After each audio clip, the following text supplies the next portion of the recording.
this product from Apple was supposed to be a product that I can recommend to everyone, but it's clearly not.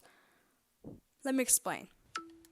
So if you haven't noticed already, starting from now, even the baseline iPad will get the same flat size treatment with no home button as the other iPads. Okay, let's review.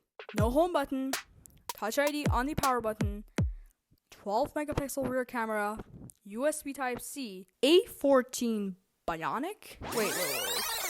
I thought this is the iPad Air Wait. This is not the iPad Air review? Okay.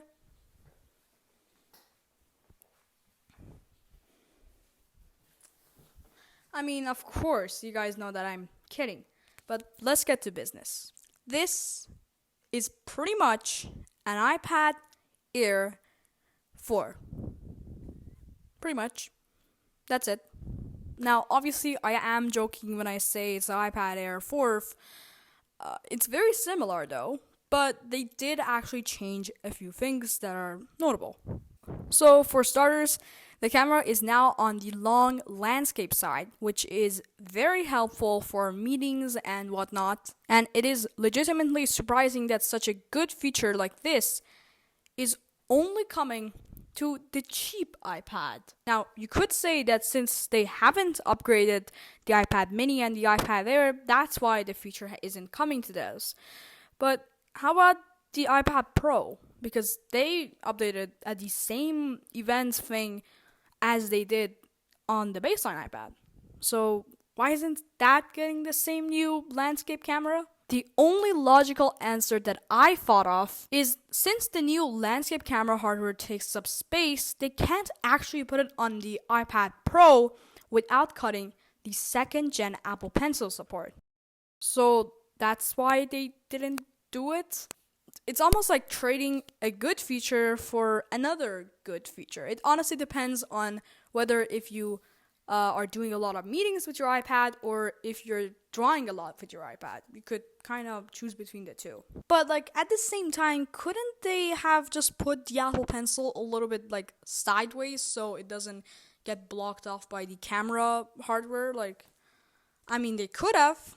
After all, like Apple engineers are some of the most smartest people I know on the planet. They can come up with anything, literally. So why not do that? Like, huh?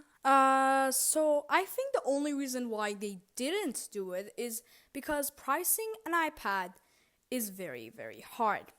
Let me explain. Ranging from $300 up to $2,000 on the craziest, most specced out iPad Pro. After all, both run iPad OS, which is still a modified version of your average iOS. So it doesn't matter what's the performance on your iPad. So what Apple is trying to do here is bury themselves with problems in their base iPad and solve the same problems in their more premium offerings. It is the same exact thing that happened in 2017 when Apple got rid of the beloved headphone jack and solved their own problem that they created 4 seconds before with AirPods.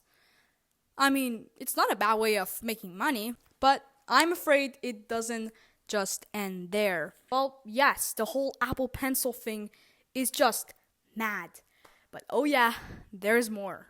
So, I want to now move this conversation over to the laminated display mess, or the lack thereof. The display on the iPad is still unlaminated, which means that even if it had second-gen Apple Pencil support, the experience drawing with that pencil would have still sucked compared to the iPad Air and the iPad Pro experience. So, here's what I like to think about it. A, what are you doing, Apple, with an unlaminated display in 2022? And B, why again? So here is my theory. So let's say that the person who's buying this already owns an iPad with the old Apple Pencil and doesn't want to buy a new Apple Pencil because that's just bad for the environment, and second, it's also expensive. Now this makes sense. But at the same time, wouldn't these old iPad users just upgrade to the iPad Air if they want to actually get a realistic upgrade, or if they're something like a school, wouldn't they just upgrade to the 9th gen iPad? Because Apple does still sell that, by the way. I don't know. This iPad is just weird. Anyways, if you found this video not weird, then why not give us a like? And while you're there, subscribe and turn on your notification bell, because next week I'll show you more about iPadOS and their latest iterations. It is the cheapest way to upgrade your device because it's free. So I'll see you there. Thank you so much for watching. I'm Harmaz. Peace. And I'll see you on the next one. Click here to join me on the next one.